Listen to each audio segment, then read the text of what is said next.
This occurred last year, sometime in the fall. I'll give some backstory to help with understanding. I swear on my life that this is true and all of this happened. I had recently been broken up with by a guy I really liked and I went into a depression.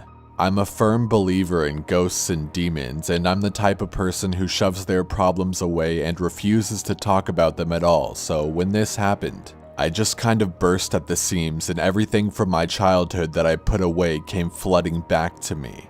This put me very deep into depression and I was very close to giving up completely. I stopped believing in God and for the hell of it I messed around and prayed to the devil or whatever dark force you believe in. This story only includes a few people, my stepsister and a few people from around our neighborhood. Now, onto the story. I'll begin from my neighbor Sally's house. I was with my stepsister, Amy, Sally, Sally's friend, and another neighborhood friend, Nick. We were in Sally's room and her friend had made a Ouija board for shits and giggles. She took an empty cereal box, opened it up, and laid it flat. She then drew the letters and symbols on it and grabbed a shot glass, which she turned upside down. We learned the rules, did what we were told to do to make it apparently work, and tried it out. At first, it was a little awkward because Sally's friend was talking, but it wasn't moving. After a few minutes, she asked again and something moved it to yes. Strangely, I started to twitch a lot. Twitching was something I had started to do since my depression, but I thought nothing of it. I assumed it was from being excited at that moment, but I've never been so wrong. We made Sally's friend take her finger off the glass to make sure she wasn't trying to play us and it kept moving. So we did it for the rest of us, one person off at a time. Obviously it would have stopped if we all let go. It kept moving. So we stopped playing after saying goodbye to whatever it was. A few hours later, we called Nick to come over and join us. He came over and we went up to the 3rd floor. The room was relatively large. It had a couch against the opposite wall from the stairs with a desk to the right of it, which held a PC on it. We laid the board down in the center of the room and my twitching became very worrying and violent, but I was still able to function properly, so it wasn't life-threatening. Nick, Amy, and Sally decided to look up stuff about possessions because it came up in a previous conversation. We stumbled upon a website that had stuff about how twitching can be a sign of possession and we all got a little scared. We sat around the board, me about 5 feet from the couch, Amy opposite of me about 8 feet from the stairs, and Nick and Sally and her friend on either sides. Everyone put their finger on the glass and we started. I'll need to give a little bit of info on Amy's backstory so you can understand us more. Her grandmother, which is also my step-grandma, died back in May, and since the funeral, Amy said she's been able to see her grandmother, but also a different, darker figure. She'd usually see it hunched over, its skin dark but light enough to see in a black room, being very bony but with white, glowing eyes. I wholeheartedly believed her since she was never one to lie about these things. At night, she could see the thing lurking around her in the darkness, and her grandmother in the daytime. Back to the present now. Amy said that she could see her grandma sitting behind me on the couch, so we let Amy try first. We immediately got an answer. We talked to her for a little bit, and then things started to get scary. Her grandma had said there is a danger for Amy, and she asked who. The shot glass moved to me and then back to the center. Amy asked if I was the danger, and it moved to yes. I'm not one to cry easily, but right then I started sobbing, terrified of myself. Nick scooted over to me and wrapped his arm around my shoulder in a friendly manner, and we stopped playing after saying goodbye. Everyone was comforting me and I soon calmed down, but I was still scared and wanted answers, so we went back to the board. We went over the steps 3 times, but Amy said that her grandma wasn't there anymore, so I tried. After asking if anyone was there the second time, I felt a weird channel of energy come through me. I had never felt it before, but the glass moved to yes. I didn't mention it to anyone, but I got very paranoid. I asked who it was, and it spelled out Thaz. Nick and Sally went to look it up and sadly found nothing. They came back and we continued. At one point I asked, "Are you the figure that Amy sees at night, watching her?" And the glass moved to yes. I burst into tears again and so did she. Being thoroughly terrified of this, I made sure no one was fucking with us by each of us removing our fingers one at a time. Not being fully convinced, Amy and I, now sitting next to each other, decided to think of a question that only we knew the answer to. So I asked, "How old were we when Amy and I met?" And it answered correctly, 3. We asked again, and it again answered correctly, and again and again. I was terrified with tears streaming down my face as well as everyone else in the room. Then Thaz got very demonic in his answers. I asked what he wanted with us and he spelled out K-I-L-L. I had never been more scared of anything in my life, and I don't get scared easily since I've been exposed to horror since I was very little. I asked who it wanted to kill, and the glass moved to the middle of Amy and I. We looked at each other in terror as Nick finally started to cry. I shakily asked when for Amy, and it said 2 weeks. Then I asked for me, and it said 1 week. I asked how, and he spelled out D-R-O-W-N.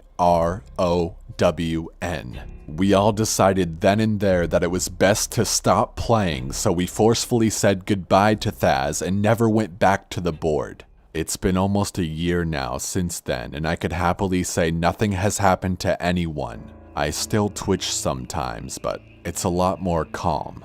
I haven't tried to speak to Thaz since then, but I can still feel that he's there.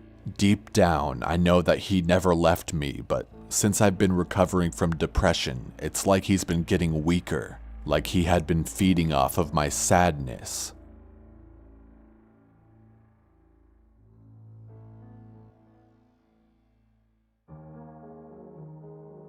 This happened 2 years ago in April of my sophomore year of college. It was an unusually warm early Saturday for my small northwest state, and since it was approaching 80 degrees in the afternoon, I texted my cousin who lived in a trailer park down the hill from the campus that we should hang out and do something outside. He agreed, so I drove to his place. We chit-chatted, he had a quick smoke, and we decided to just walk down the main street that ran by the trailer park further into town. After about 4 blocks of walking and random bullshit, I mentioned I had found some videos on YouTube of legit Ouija board usage and that I had always wanted to use one, just to see if there was anything more to it other than subconscious moving of the planchette by the users of the board, which is the main theory as to how the thing actually works.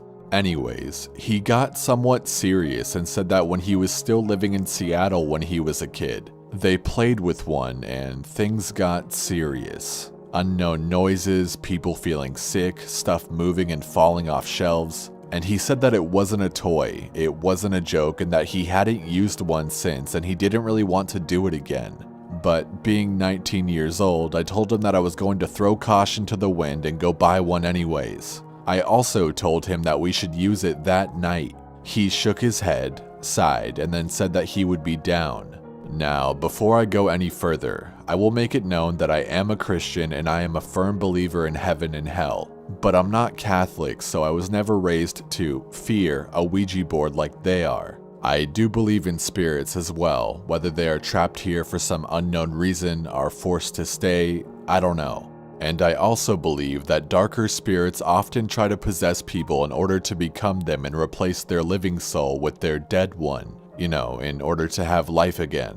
If you were dead and stuck on Earth, not being able to move on, wouldn't you want a shot at living again? Anyways, I'm rambling, on to the rest of the story.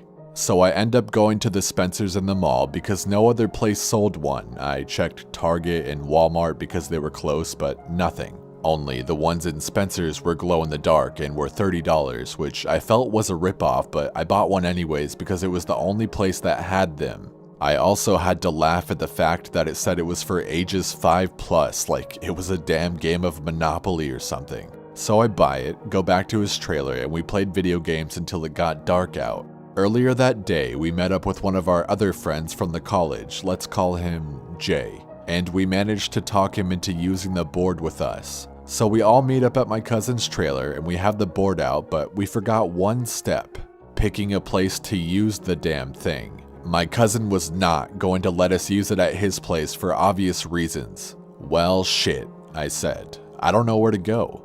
Then a thought popped into my head. Where's a good place to talk to dead people who may or may not be stuck on Earth? A cemetery. Yes, that's definitely genius. My cousin and Jay gave me a surprised but somewhat excited look, and we all agreed that that would be the best place to use it and have the best odds of it working, and if shit went south, well, at least my cousin's house won't be the new home of some unwanted guest. So we load up my truck and head to the nearest cemetery, which happened to be a somewhat large Catholic one on the top of the hill in the middle of town. There were newer plots at the bottom of the hill and a gated roadway leading up to the hill of the older parts of the cemetery. I drove up to the gate and saw that it was open. There were street lights scattered along the road that ran up into the cemetery and branched off at the top of the hill to other parts, and they were on, so I figured it was okay to drive there at night. I drove into the top of the hill, parked the truck halfway into the grass, and we got out with Jay holding the board.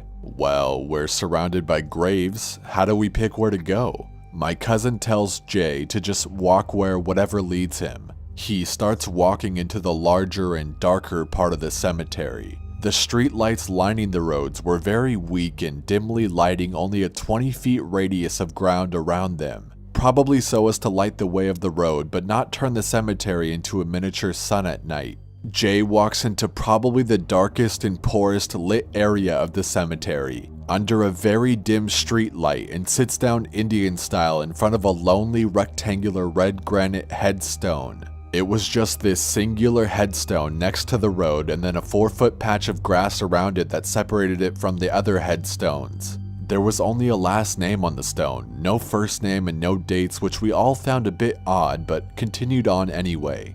We got the board out, planchette down on the middle, and all three of us put both of our hands on it. I was slightly nervous, but also excited and eager. My cousin, since he had used the board before, began with what he was taught to use to open the board. Ouija, Ouija, are you there? If you are there, please go to yes. The night was still warm from the day, and there was no wind. It was dead silent. You could hear the occasional vehicle drive by the cemetery. The planchette didn't move. We looked at each other. This time all three of us said the chant. Ouija, Ouija, are you there? If you are there, please go to yes.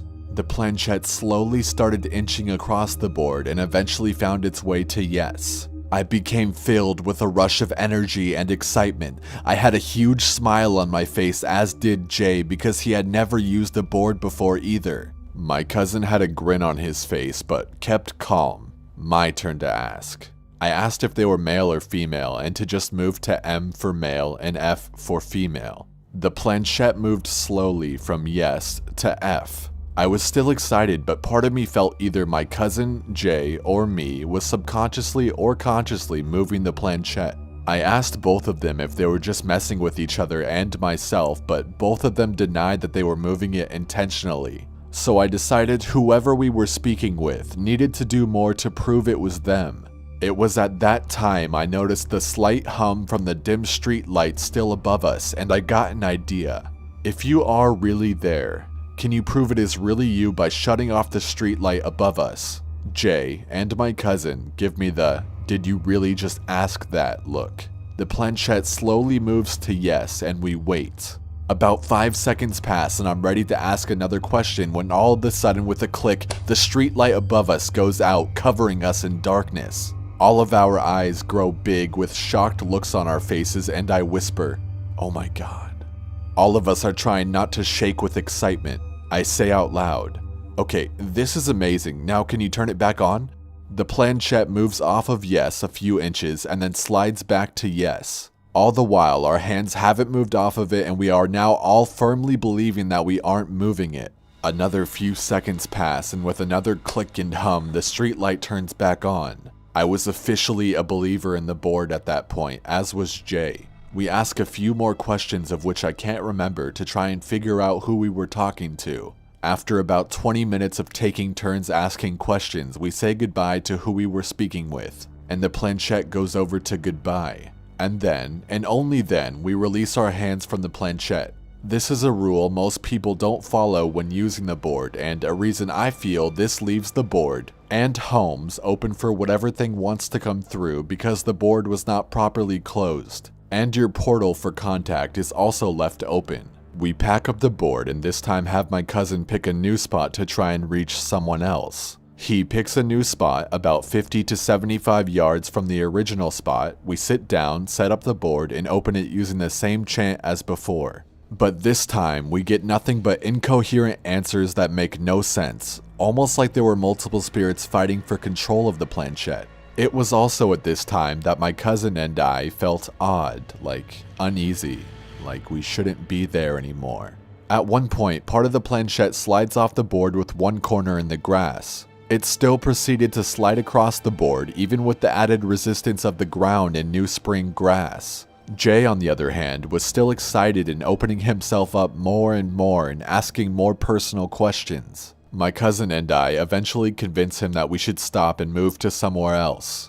We pack up and start walking back towards where I parked, and it was at this moment that I realized that there was another vehicle parked right behind mine with brighter than normal lights. It was a police cruiser, and they were shining their spotlight into my truck to see if anyone was inside.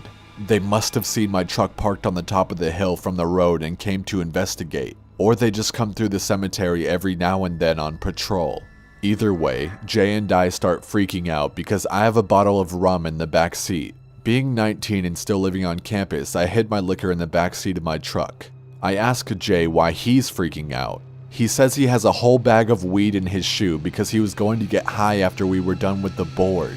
I get mad and asked why he couldn't have just left it in his truck. He said he didn't know, but decided to pick a good tree to hide the bag behind while we approached the cop car to explain why we were there, and that we would leave immediately. We start walking towards the car, which started pulling forward and turns down the road towards us. The spotlight turns on and shines right on us. We smile and politely wave at the car as we were still slowly walking towards it, expecting to get an ass chewing and to kiss ass not to get in trouble. To our surprise, the light goes off, the car backs up and drives right on out of the cemetery. We all start laughing, like, what the fuck was that all about? Why just drive away? Oh well, the event pushes whatever creepy vibes my cousin and I were feeling away, and we all decide to go back into town. We eat at Perkins since it was now 12:30 in the AM and that was the best place to go to at the time. We're all excited as we relive the board working, the lights going on and off on command, eat our fill, and then get back in the truck again and start debating if we should continue somewhere else with the board or just call it a night.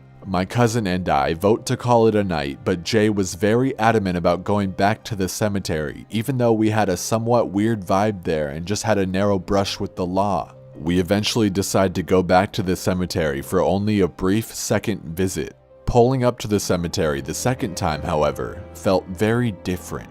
The top of the hill looked darker, almost as if the streetlights on top were lighting nothing at all, and the light was being swallowed by some other darkness. It also felt like there were hundreds, if not thousands, of pairs of eyes peering down at my vehicle from the top of the hill. My cousin and I look at each other and acknowledge we share the same exact concerns and feelings of the place and that we would not drive to the top of the hill anymore. Jay, on the other hand, is still giddy and excited, almost too excited, and tells us that it's fine and that we should go to the hill again. We tell him no, and that we will stay at the bottom of the hill where the newer plots were and try down there. He was having none of it, grabbed the board from the back seat, turned, gaze never leaving the top of the now growing darker and eerier hill, and started brisk walking up the road to the top of the hill.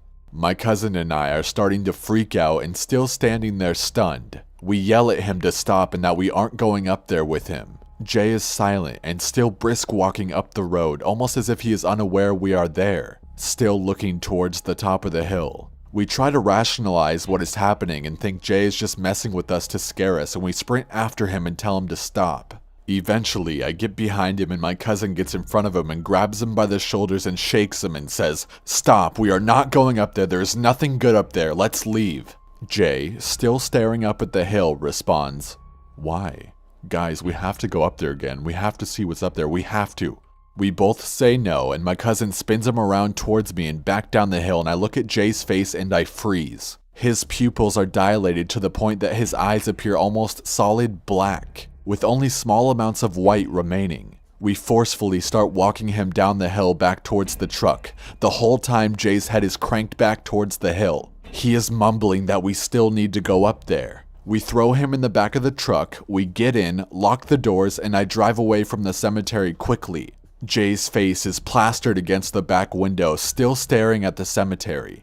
After we get 2 blocks away and turn, leaving the site of the cemetery, Jay snaps out of whatever trance he was in. His pupils look normal and he's asking why we left the cemetery. He tells us that all he remembers was us pulling up to the cemetery again, and then the next thing he knows, we're leaving. He remembers nothing of him walking up the hill by himself, nor anything that was said by us or himself.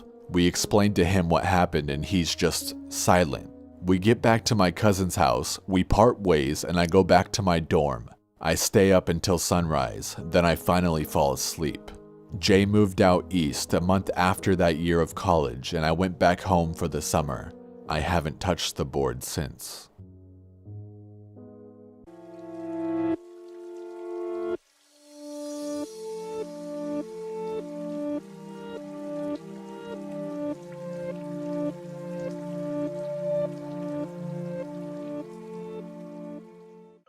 Hello friends, so in case you were wondering why I hadn't uploaded in a little bit, I got really sick. I don't know why I've been getting sick so frequently lately, but it's happening. I jumped 30k plus subscribers since my last video, so welcome to all the people that are new. If you don't know how things work around here, basically my channel runs off of subscribers sending me their personal stories. So if you've had some crazy shit happen to you, please send it into the email in the description. Anyways, I had a question.